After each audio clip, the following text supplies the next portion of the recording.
नमस्कार, आप देख रहे हैं 7 डेज डेली। 7 डेज डेली से मैं राकेश। इस समय देखिए कुछ कानून नए आने वाले हैं, उसका बिल सरकार पेश कर रही है और तमाम समाज में बड़ा उथल पुथल मचा हुआ है। बहुत कौतूहल का ये विषय बना हुआ है कि यह नया कानून जो आने वाला है ये क्या है।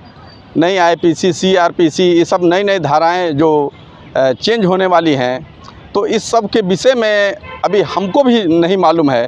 तो इन्हीं सब विषयों के साथ हम हमारे दीवानी कचहरी के वरिष्ठ अधिवक्ता मनीष द्विवेदी जी हमारे साथ हैं, तो उन्हीं सब विषयों पे हम उनसे चर्चा करेंगे। तो आइए उनसे हम बात करेंगे और समझेंगे कि यह नया कानून क्या है, और हम भी समझेंगे और आप भी समझिएगा। तो आइए शुरू करते हैं। हमारे चैनल 7 डेज डेली में आपका बहुत बहुत स्वागत है सर जी। आपको भी धन्यवाद। आपके सभी दर्शकों को नमस्कार जी। तो सर, ये जो नया कानून आने वाला है सर, जो बिल आने वाला है जी, तो इस पर ज़रा सबकी जो जिज्ञासा है मन में, उसको शांत करने का प्रयास कीजिए। जी, बिल्कुल। आपके सभी दर्शकों के लिए मैं बताना चाहूँगा कि अभी माननीय गृह मंत्री जी ने जो बिल लोकसभा में प्रस्तुत किया है, ये बिल जो है, जो हमारे पुराने कानून चले आ रहे थे 1860 के, 1872 के, जो एविडेंस एक्ट था, जो इंडियन पेनल कोड था और सीआरपीसी था, उसमें बदलाव किए गए हैं, काफ़ी बदलाव किए गए हैं। लेकिन मूल बात यह है कि बदलाव के साथ साथ आत्मा तो वही है, लेकिन तत्काल परिस्थितियों को मद्देनजर रखते हुए जो अपराधी छूट जाते थे, जो भाग जाते थे देश छोड़ के, तमाम चीज़ें, संगठित अपराध था, तमाम चीज़ें थी, उसको मद्देनजर रखते हुए सरकार ने एक बहुत ऐतिहासिक बिल लाया है। समझ लीजिए आप, मतलब अगर मैं कोई चीज़ बोल रहा हूँ तो बहुत जिम्मेदारियों के साथ बोल रहा हूँ, आप समझ सकते हैं। मतलब मैं व्यक्तिगत तौर पे मैं आपको क्या बताऊं कि माननीय मोदी जी को और माननीय गृह मंत्री जी को मैं दिल की गहराइयों से स्वागत और अभिनंदन करता हूं जो ये बिल लाए हैं, क्योंकि हम लोग एडवोकेट हैं, हम लोग को पता है कि लॉ के ग्रे एरिया क्या हैं। उन ग्रे एरियो की वजह से तमाम जो अपराधी हैं देश छोड़ के भाग जाते थे, कोई अपराध कर लेता था, बच जाता था, तमाम चीज़ें हैं उसमें।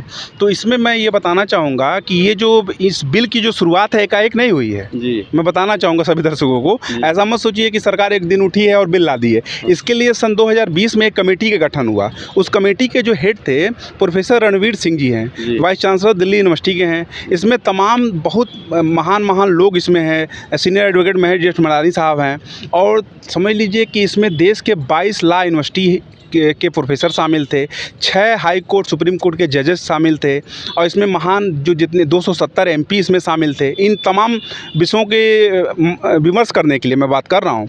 और इसकी 158 बैठकें हुई हैं। ये समझ लीजिए कि जो बिल आया है, जो मसौदा आया है, एक दिन में नहीं आया है। इसको 2 साल मंथन किया गया है। ये जो मंथन करने के बाद से फरवरी 2022 में इस बिल को सरकार को दिया गया है। फिर सरकार ने इसको इंट्रोड्यूस किया है लोकसभा में। तो ये बिल जो है, इसमें तमाम चीज़ों को बहुत अच्छी तरह के सारगर्भित किया गया है। जैसे आपने देखा होगा कि टेररिज्म की परिभाषा नहीं थी इसमें टेररिज्म को व्यक्त किया गया है, छोटे अपराधों को व्यक्त किया गया है, इसमें संगठित जो अपराध हैं उनको व्यक्त किया गया है। गैंग रेप की सज़ा बढ़ाई गई है, 20 साल कर दिया गया है। और इसमें जो कितना था, पहले 10 साल था, 10 का 20 कर दिया है जी। और डबल जी, आजीवन कारावास में उसमें प्रावधान भी है जी, उसमें आजीवन कारावास है, और उसमें डेथ पेनल्टी तक की बात की गई है। और नाबालिग के साथ तो डेथ पेनल्टी की बात की गई। सबसे अच्छी चीज़ ये है कि नाबालिगों के साथ जो दुष्कर्म होता था उसमें डेथ पेनल्टी की बात की गई इस सज़ा में। और टेररिज्म को बहुत अच्छी तरीके से परिभाषित किया गया है। जो हमारे तमाम अपराधी हैं, देश को जो तोड़ना चाहते हैं, देश से बाहर भाग जाते थे, भगौड़े होते थे, अब वो है नहीं, उनको लाने के लिए ट्रायल चले। अब इस प्रावधान के तहत ये हो जाएगा कि वो कहीं भी रहें, उनका सज़ा यहाँ हो जाएगी, सीधे उनकी अनुपस्थिति में सज़ा होगी तो एक दबाव पड़ेगा दूसरे देश पे कि ये सज़ा याफ्ता है, तो उनको आना मजबूरी हो जाएगी। पहली बात ये हो गया। दूसरी चीज़ ये कि एक संगठित अपराध होता था, जो गैंग बना के तमाम लूट होती थी। आप देखे होंगे तमाम कौन कच्चा बनियान गिरोह, कौन गिरोह चलता था, उसके लिए अलग एक परिभाषा दी गई है, ठीक है। और उसमें समझ लीजिए कि इसमें सेक्शन बस बदलाव किया गया है, आत्मा मूल वही है। और जो है, और तमाम जो तत्काल परिस्थितियों को मद्देनजर रखते हुए जो समाज में चल रहा है अपराध, उसको इसमें सारगर्भित किया गया है। मतलब आपसे हम क्या बताएं कि पहले आईपीसी में जो धाराएं थी वो समझ लीजिए कि 511 थी, अब 356 कर दी गई हैं। कुछ रिपील कर दी गई, कुछ जोड़ी गई हैं, कुछ उस समय की तत्काल परिस्थितियों को देखने की थी, उसकी कोई ज़रूरत नहीं थी। 475 शब्द गुलामी के प्रतीक थे हमारे इसमें, पुराने वाले, उसको हटाया गया है। अंग्रेजों का काम सिर्फ ये था कि दंड देना, भारतीय नागरिकों को दंड देना था। तो इस जो नया वाला विधेयक आया है, इसका नाम ही है भारतीय न्याय संहिता जो आईपीसी का नाम है, ठीक है, इसमें न्याय की बात की गई है। दूसरा जो है सीआरपीसी भारतीय नागरिक सुरक्षा संहिता है, ठीक है, सीआरपीसी की बात की गई और एविडेंस एक्ट है ये। तो इसमें मेन चीज़ इसमें न्याय की बात की गई है। पहले वाले में दंड की बात की गई थी, इसमें न्याय की बात जी। तो मेन मुद्दा ये है कि आप सभी दर्शकों को मैं बता दूं, ये बहुत ऐतिहासिक कदम है और समझ लीजिए कि इस कदम से आने वाला समय किस तरह समझ लीजिए कि बहुत अच्छा प्रभावित करेगा हम लोगों को और जितने अपराधी हैं उनको एक टाइम बाउंड के तहत बांटा गया है। 90 दिन के अंदर चार्जशीट फाइल कीजिए। अगर विशेष परिस्थितियों में आपको 90 दिन से ज़्यादा समय लग रहा है तो 180 दिन तक हो सकता है, उसके बाद नहीं लग सकता है, उसको आपको जवाब देना पड़ेगा, न तो उसके ऊपर तमाम कार्रवाई होगी। तो एक टाइम बाउंड की तरह सब चीज़ किया गया है और समझ लीजिए कि ये बिल आने वाले समय में हमारे देश की दिशा और दशा दोनों बदलेगा और देखिएगा कि इससे अपराध कम होंगे और हमारे नागरिकों की सुरक्षा होगी और न्याय की बात होगी। मैं फिर एक बार कहूँगा कि न्याय की बात होगी जी। जैसे मोटी भाषा में अगर कहा जाए तो आम जन को इससे सहूलियत होने वाली है, लेकिन जो दोषी हैं, अपराधी हैं, उनके ऊपर ये कहर बरपने वाला है। ये दोषियों को कहीं नहीं बख्शा जाएगा और पहले वो जो हमारे कानून थे उनको ग्रे एरिया कहा जाता था, जिससे वो बच निकलते थे। ग्रे एरिया को पूरी तरह से बंद कर दिया गया है और इसमें जुर्माने का प्रावधान किया गया। आपने सोचा होगा पहले मानहानि का जो केस होता था 2 साल की सज़ा थी मैक्सिमम, आपको पता है श्रीमान राहुल गांधी के विषय में आपने तमाम चर्चाओं मीडिया के माध्यम से सुने होंगे। अब इसमें जो जुर्माने के साथ साथ कम्युनिटी सेवा की बात की गई है। आप कहिएगा कम्युनिटी सेवा क्या है? जैसे जो अपराधी हो गया उसको आप दंड के रूप में कह दीजिएगा कि फलाना आश्रम में आप काम करिएगा 1 महीना, फलाना सड़क पे आप झाड़ू लगाइएगा। कम्युनिटी मतलब समाज के प्रति आपकी कुछ जिम्मेदारियाँ जिम्मेदारी दी गई है। तो ये बहुत अच्छा कदम है और आने वाला समय देखिएगा। जैसे हम लोग एडवोकेट हैं जी, हम लोग को जो थानों में तमाम जो शिकायतें होती थी नहीं लिखा जाता था तो हम लोग आते थे, हम लोग तमाम जो वादी थे आते थे, बोलते थे साहब 156 दिन के तहत हमारा कंप्लेंट दर्ज करिए, क्योंकि एक पावर होता है मजिस्ट्रेट को कि थाने में आपकी शिकायत नहीं लिखी गई तो मजिस्ट्रेट को पावर है कि उस पर अन्वेषण करके इंक्वायरी करके FIR लिखे। अब वो धारा 175(3) में चली गई है।